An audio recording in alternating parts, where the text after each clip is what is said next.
STEM Bapak Ibu? Masih ingat ya STEM ya? Terdiri atas 5 unsur utama pembentuknya. Apa itu S Bapak Ibu? Sains. Sains, betul sekali. Sains teknologi, atau dalam engineering.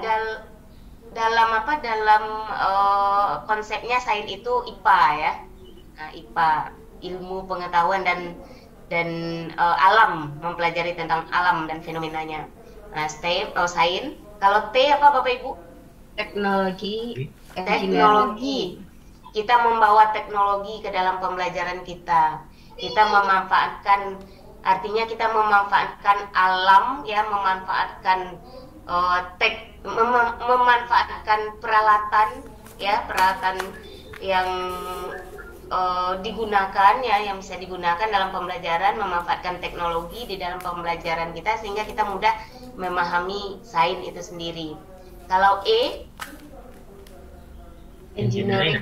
engineering ya, engineering berarti di sini artinya lebih ke teknik ya, teknik. A, art, art ini seni ya. Kemudian M, matematik. Nah, matematik selalu ya, matematik ini berada di antara semua disiplin ilmu ya, karena dibutuhkan sebagai bahasa dalam ilmu, disiplin ilmu-ilmu yang lain. Jadi matematik itu alat, dia alat atau bahasa. Misalnya dalam teknologi, maka matematik itu bahasanya teknologi, ya kan? Komputer menggunakan bahasa matematik ya. Jadi itu dibutuhkan. Jadi STEM itu pendekatan Bapak Ibu. STEM itu bukan sebuah model, tapi STEM itu pendekatan dalam pembelajaran. Interdisiplin ilmu. Apa itu interdisiplin ilmu Bapak Ibu? Ada juga soal yang saya baca, nah ini malah mempertanyakan interdisiplin ini, STEM termasuk interdisiplin atau multidisiplin ya. Di sini STEM itu termasuk interdisipliner. Nah, artinya bagaimana Bapak Ibu? Lintas ya. Interdisipliner itu artinya lintas ilmu. Tadi kan ada ilmu, ada lima cakupan ilmu di dalam STEM tadi. Nah, dia terpadu begitu. Interdisipliner ini tidak terpisah ya. Nah, tetapi dia terpadu di dalam suatu pembelajaran. Nah, gitu. Jadi interdisiplin ilmu ini terdiri atas beberapa disiplin ilmu, nah yang dia dibahas secara terpadu, baik itu sainsnya, teknologinya, teknik, seni, matematika di dalam pembelajaran. Nah, misalnya apa Bapak Ibu dalam pembelajaran fisika misalnya yang digunakan dalam pemecahan masalah. Nah, sainsnya apa? Fenomena ya, fenomena alam gitu ya, fenomena alam. Misalnya di materi tentang fluida misalnya, dari tentang fluida. Nah, apa fenomenanya misalnya? Nah, misalnya aliran fluida ya, aliran fluida di di aliran ya, di dalam selang atau aliran yang sempit. Nah, gitu. Kemudian teknologi yang digunakan seperti apa? Teknologi ini alat yang digunakan yang bisa kita bawa dalam pembelajaran kita. Ya, kalau tekniknya ini caranya ya kan. Kemudian seninya ini adalah bagaimana membuat sesuatu menjadi lebih menarik. Artnya, nah ini inovasi dari siswa yang kita tuntut di sini. Kemudian matematika ini persamaannya atau prinsip yang digunakan di dalam mengatasi permasalahan fluida tadi gitu. Nah, kita lanjut dulu Bapak Ibu. Nah, ini tadi tujuan pembelajaran STEM. Kenapa kita dalam pembelajaran STEM itu harus terintegrasi ke 5 STEM ini ya, ke 5 poin tadi. Nah, itu mendukung 4 keterampilan dasar. Jadi pembelajaran STEM inilah yang mampu mendukung atau mengcover 4 keterampilan yang kita bahas di awal tadi. Ada di dalamnya semuanya, Bapak Ibu. Berpikir kritis ada di dalam sains itu sendiri, ya. Kreatif, berpikir kreatif, nah itu harus ada di art tadi. Bagi art dan teknologi ya, bagaimana seorang siswa bisa dia berkreasi ya, menciptakan seni di dalam pembelajarannya. Nah, itu adalah kemampuan dari kreativitasnya. Kolaborasi dan komunikasi, nah itu muncul di dalam konsep STEM yang mana, Bapak Ibu? Matematik bisa ya? Makanya dia menyampaikan secara matematik prinsip yang berkaitan dengan sains itu sendiri. Nah, mengasah tingkat literasi STEM. Nah, ini tujuan pembelajaran STEM. Mendukung 4 keterampilan 4C, mengasah tingkat literasi STEM ya. Nah, Bapak Ibu masih ingat nggak literasi STEM itu apa saja? Literasi. Apa itu literasi? Literasi itu memanfaatkan ya, memanfaatkan sains, memanfaatkan teknologi, teknik, matematik di dalam pembelajaran sehingga memudahkan dalam penyelesaian masalah. Nah, barangkali ini ada di modul kita ya, di modul pedagogik 3 kita. Nah, ini literasi. Literasi STEM itu ada literasi sains, ya, literasi IPA-nya. Nah, ini dikelompokkan menjadi 5 berdasarkan poin-poin tadi yang ada di STEM tadi. Nah, pada konsep S-nya, sains itu ada literasi sains, literasi saintifik kan, literasi IPA-nya. Pada teknologi, literasi teknologi, memanfaatkan teknologi ya. Nah, ini mengembangkan boleh juga atau menganalisa teknologi yang berkaitan dengan sains. Literasi teknik, nah di sini berpikir kreatif inovatif siswa dituntut. Jadi memang kalau kita memang betul-betul menerapkan pendekatan STEM ini di dalam pembelajaran kita, maka insya Allah keterampilan 4C yang kita inginkan tadi muncul dari diri siswa. Nah, karena muncul dari literasi ini. Nah, literasi teknik, teknologi tadi ya, tetapi lebih dia kepada mendesain lebih kreatif dan inovatif. Nah, literasi seni, dia bisa memanfaatkan berbagai media, ya, seperti media gambar, media video, model, ya, chart, infografis, sebagainya dalam pembelajarannya. Nah, itu adalah bentuk seni kreatif dari siswa kita. Kemudian matematika, menyampaikan gagasan ya secara matematika untuk menyelesaikan permasalahan ya. Nah, ini literasi STEM ya Bapak Ibu ya.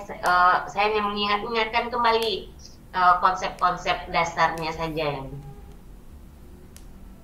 Sampai di sini ada pertanyaan Bapak Ibu? Lanjut ya. Oke. Nah, ini prinsip-prinsip pembelajaran STEM.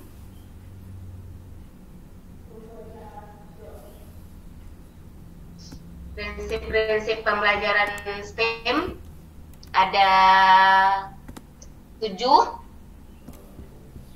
yaitu di dalam pembelajaran STEM tadi yang berbasis sains, teknologi, teknik, engineering ya, art dan matematik. Nah, di sana seorang guru harus memberikan perhatian full, perhatian lebih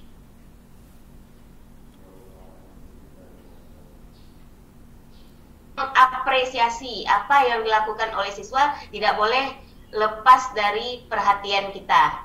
Nah, setiap yang dilakukan, setiap yang muncul dari diri siswa, nah itu harus menjadi perhatian dari guru. Nah, menjadi perhatian dan harus memotivasi dalam pembelajaran. Nah, itu dia prinsip STEM yang pertama, kemudian berintegrasi pada keaktifan siswa yang aktif, siswa berdiskusi, siswa mencari berbagai sumber. Kita sebagai guru hanya sebagai fasilitator.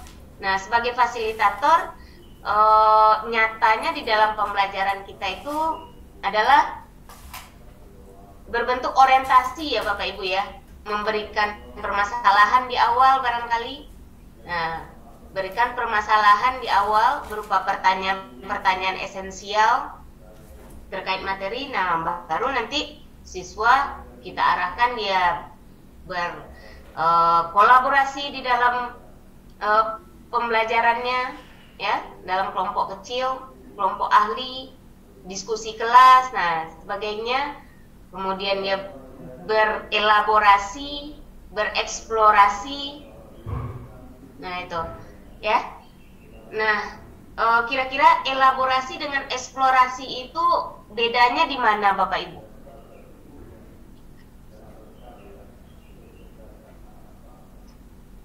Elaborasi, eksplorasi itu bedanya di mana?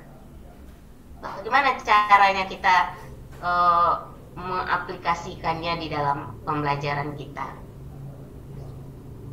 Ada yang Bapak Ibu yang bisa berbagi pengalaman di sini? Karena ini juga pernah keluar di soal gitu, elaborasi seperti apa, eksplorasi. Mana yang dahuluan kita laksanakan, eksplorasi atau elaborasi Bapak Ibu? Explore dulu nah Bu. Siswa kita suruh dia bereksplorasi dulu atau elaborasi? Explore. Elaborasi Bu. Elaborasi dulu. Ya, habis itu baru dieksplor ya kemampuannya sesudah berelaborasi. Nah, kira-kira elaborasi itu apa Bapak Ibu? Elaborasi itu lebih ke kegiatan membaca atau menuliskan kembali hasil dari eksplorasi yang dilakukan oleh siswa. Ya, nah, jadi seharusnya eksplorasi dulu. Yeah. Gitu ya, eksplorasi. Eksplorasi itu bisa kita definisikan mencari, menghimpun informasi dulu dia. Mencari, menghimpun informasi menggunakan berbagai media, ya, berbagai alat untuk memperluas pemahamannya, untuk memperluas pengalamannya. Eksplorasi itu kan memperoleh baru, ya, memperoleh pengalaman baru dari berbagai kegiatan, bisa dari kegiatan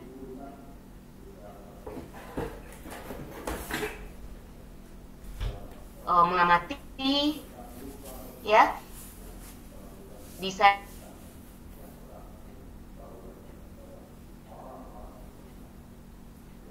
dari mencari berbagai ya, itu eksplorasi. Nah, dari eksplorasi itu nanti baru kita lakukan elaborasi, yaitu membaca, menafsirkan kembali ya, atau menyampaikan kembali hasil dari eksplorasi tadi. Nah, maka dalam penyampaian hasil eksplorasi tadi, kita di sini mengharapkan siswa kita itu percaya diri dia menyampaikan hasil tadi, berarti yakin, percaya diri, ya. Gitu. Nah, jadi semuanya adalah bermuara kepada keaktifan siswa, keterlibatan langsung siswa juga, prinsip STEM. Pengulangan kembali, diberikan kesempatan kepada siswa kita untuk mengulang kembali apa yang telah dilakukan ketika pemahamannya tadi belum sampai,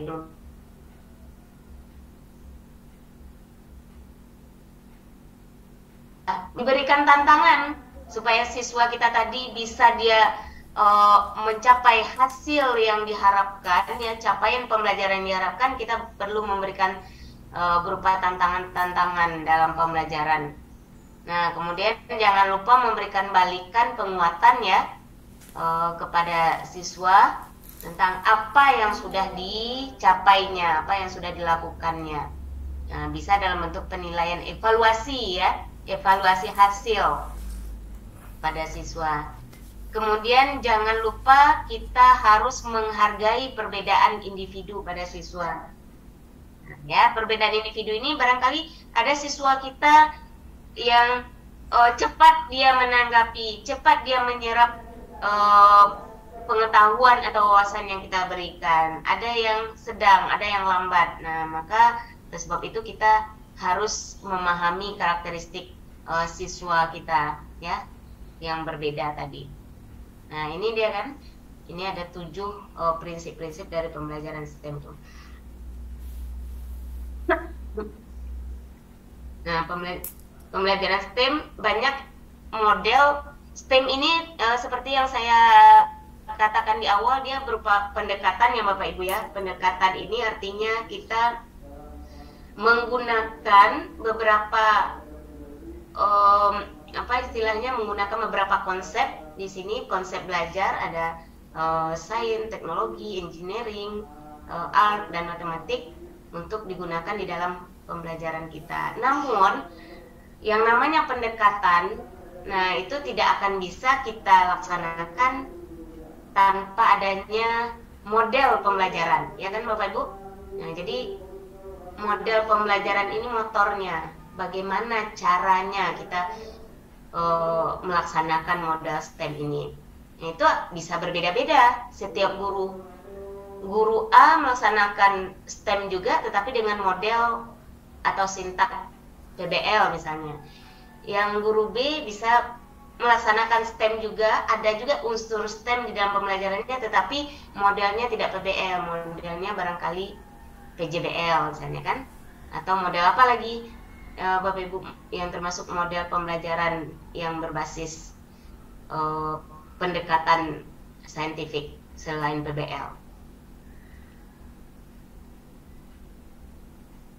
PBL, masuk inquiry, ya, inquiry, kooperatif, discovery ya Ibu Fitria ya, terima kasih Ibu. Discovery, inquiry, kooperatif, problem based learning, bisa project based learning ya. Masih banyak lagi model-model pembelajaran inovatif yang bisa kita terapkan untuk menerapkan pembelajaran STEM tadi, pendekatan STEM tadi gitu. Nah, yang namanya model pembelajaran, dia mengandung sintak-sintak tertentu ya, dan sintak inilah yang membedakan dengan model pembelajaran yang lainnya, begitu ya Bapak Ibu. Ciri khas sebuah model gitu, ciri khas suatu pembelajaran maka ditunjukkan oleh penerapan sebuah model pembelajaran. Misalnya PBL, pasti sintaknya akan berbeda dengan PJBL, sintaknya akan berbeda dengan problem based learning. Nah, yang paling umum ya, yang paling sering diterapkan itu adalah model PBL ini ya Bapak Ibu. Di antara sekian banyak model inovatif ya. Nah, ini sintaknya. Dimulai dari sini, dimulai dari orientasi ini Bapak Ibu. Orientasi terhadap permasalahan dengan cara apa? Orientasi peserta didik kepada masalah. Kita hadapkan peserta didik kita kepada permasalahan dengan cara kita berikan permasalahannya, kita berikan problem dalam pembelajaran kita. Kemudian kita berikan pertanyaan-pertanyaan esensial yang harus diselesaikan oleh siswa. Kemudian sintak yang kedua, mengorganisasikan peserta didik. Dalam bentuk apa kegiatannya Bapak Ibu mengorganisasikan peserta didik ini? Mengorganisasikan itu artinya apa?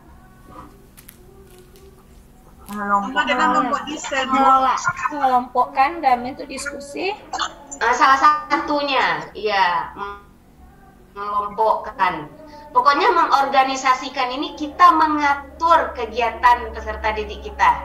Nah, kita mengatur kegiatan peserta didik kita sedemikian rupa sehingga memang semuanya berorientasi pada capaian pembelajaran.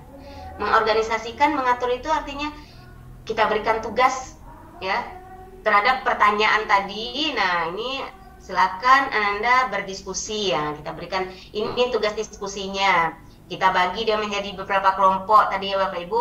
Kita bagi menjadi 5. Nah, kemudian topiknya kita tentukan juga. Kelompok 1 coba bahas ini, kelompok 2 coba bahas ini, kelompok 3 seperti ini gitu.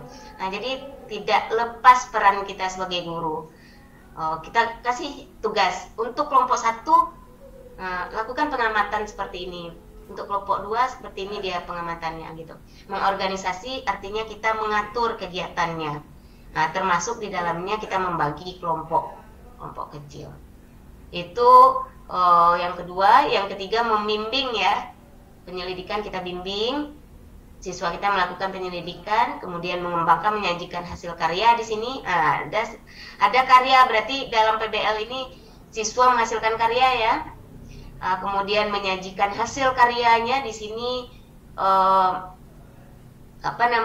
istilahnya dituntut kreativitas dari siswa kita dan kepercayaan diri dari siswa kita, kesanggupan dia berkomunikasi. Nah, di sini mengembangkan dan menyajikan hasil karya tadi di depan kelas atau bersama-sama dengan kelompok lain begitu. Nah, yang terakhir itu adalah menganalisis, mengevaluasi. Jadi, yang namanya sintak tidak boleh bolak-balik ya, Bapak Ibu. Sintak itu artinya langkah terstruktur, sistematik dari 1 sampai 5 ini. 1, 2, 3, 4, 5. Itu sintak PBL. Oke. Kalau berdasarkan project bagaimana? Tadi PBL, nah yang sekarang adalah PJBL yang merupakan juga salah satu model pembelajaran yang disarankan ya, apalagi dalam kurikulum kita terbaru sekarang yang kurikulum Merdeka juga menggunakan project ini yang paling populer, project based learning sebetulnya. Nah, di dalam pembelajaran STEM yang berbasis project ini, nah itu juga sebetulnya prinsip-prinsipnya, langkah-langkahnya juga seperti itu Bapak Ibu. Pemilihan masalah itu bagian dari sainsnya tadi. Kalau di PBL tadi kan orientasi terhadap masalah. Nah, di project juga pemilihan masalah. Nah, essential question ya di dalam project. Itu bagian dari konsep sains. Kemudian setelah ada pemilihan masalah, maka siswa kita itu disuruh untuk melakukan percobaan, penelitian, pengamatan. Nah, itu bagian dari teknologi. Kenapa bagian dari teknologi? Karena prosesnya itu menggunakan ini, perpustakaan berjalan itu, perpustakaan online, mencari web, mencari berbagai sumber referensi dari jurnal, dari artikel, dari blog, dari YouTube sebagainya ya Bapak Ibu ya. Itu kan bagian dari teknologi. Maka siswa kita dituntut untuk melek teknologi tadi. Nah, dengan STEM itu akan muncul dengan sendirinya. Siswa kita bersemangat belajar menggunakan teknologi. Nah, teknik membangun, meningkatkan desain, modelnya seperti apa, produk atau proyek yang dihasilkan. Desain atau model proyek itu harus diserahkan kepada peserta didik kita tadi, ya, kreativitasnya. Nah, kemudian ada seninya juga di sana. Seni mempresentasikan video pembuatan proyeknya. Seni atau karya membuat proyeknya itu sendiri. Nah, itu bagian dari seni atau art. Nah, matematikanya mengumpulkan data. Kan ada data yang dihasilkan dari penelitian ya Bapak Ibu ya, atau pengamatan ya, atau percobaan. Nah, itu bagaimana seorang siswa itu bisa atau mampu menghasilkan analisis data yang bagus, yang valid ya, yang terpercaya. Nah, prinsipnya ya, kalau PBL tadi ada 5, yang ini juga ada 5 sesuai dengan unsur STEM itu. Nah, kita yang akan kita bahas hanya 2 saja ya, STEM 1 dan neuroscience. Neuroscience tidak banyak. Nah, untuk STEM ada nggak yang Bapak Ibu ingin tanyakan terlebih dahulu? Sebelum